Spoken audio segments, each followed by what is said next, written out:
Hi மக்கள்ஸ், இன்றைக்கி எங்கே வந்திருக்கோம் அப்படின்னு பார்த்தீங்கன்னா அகெயின் ஒரு நர்சரிக்கு தான் வந்திருக்கோம். ரீசன் என்ன அப்படின்னு பார்த்தீங்கன்னா, ஆக்சுவலி நாளைக்கு வந்து சீதாராமன் மகாலட்சுமியோட வெட்டிங் ஆனிவர்சரி. ஒரு செடியை நான் செலக்ட் பண்ணிவிட்டு ஒன்று அவர் செலக்ட் பண்ண போகிறாரு. என்னன்னு பாருங்களேன். எனக்கு மகாக்குமே ரொம்ப பிடிச்ச ஒரு ஃப்ளவர் இது. ஸோ இந்த சம்பா ஃப்ளவரோட தான் நான் செலக்ட் பண்ணியிருக்கேன். அதுவும் இந்த ஆரஞ்சு கலர் வந்து பயங்கர ஸ்மெல் செமையாக இருக்கும். இன்னொன்று என்னன்னு வாங்க பார்க்கலாம்.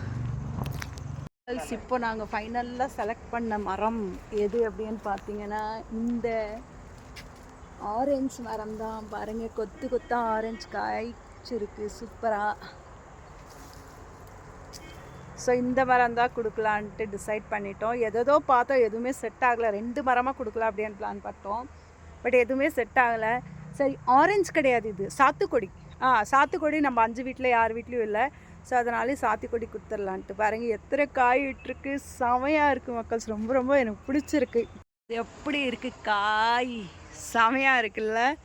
ஸோ ஒரு ட்ரெஸ்ஸு வாங்கி கொடுத்தோமோ இல்லை ஏதோ ஒரு கிஃப்ட்டு வாங்கி கொடுத்தோமோ, அந்த ஒரு வருஷம் 2 வருஷம் இல்லை ஒரு 3-4 வருஷம், ஒரு 10 வருஷமே வச்சு யூஸ் பண்ணுவாங்கன்னு வச்சுக்கோங்க. அவ்வளோதான். அதுக்கு அடுத்து வந்து அது அவ்வளோதான். பட் இந்த மரம் வந்து லைஃப் லாங், அவங்க உயிர் உள்ள வரைக்கும் அவங்க பசங்க பேர பசங்க அப்படின்னு எல்லாமே யூஸ் பண்ணலாம். ஸோ எப்போ போய் அந்த பழம் பறித்தாலும் நம்மளோட ஞாபகம் அவங்களுக்கு வந்துகிட்டே இருக்கும். ஸோ ஹஸ்பண்டோட சப்போர்ட் இல்லைன்னா எதுவுமே பண்ண முடியாது. ஸோ என்னோடய ஐடியா தான் இது. நான் ஒரு ஐடியா கொடுத்தேன், இது மாதிரி கொடுக்கலான்ட்டு. ஆல்ரெடி பவி அண்ட் நரேஷ்க்கு நாங்கள் இதே மாதிரி தான் கிஃப்ட் பண்ணோம் மரம். ஸோ நெக்ஸ்ட்டு இவங்களுக்குமே இது கொடுக்கணும் அப்படின்னு பிளான் பண்ண உடனே ஓகே அப்படின்ட்டு ஒரு 4-5 நர்சரி ரவுண்ட் அடித்தோம். பட் எதுவுமே செட் ஆகலை. இங்கே வந்து பார்த்த உடனே இது செட் ஆகிடுச்சு. ஸோ இதே மாதிரி நீங்களுமே இந்த மாதிரி ஒரு உயிர் கொடுக்குற மாதிரி பார்த்துக்கோங்க. மீண்டும் சந்திப்போம்.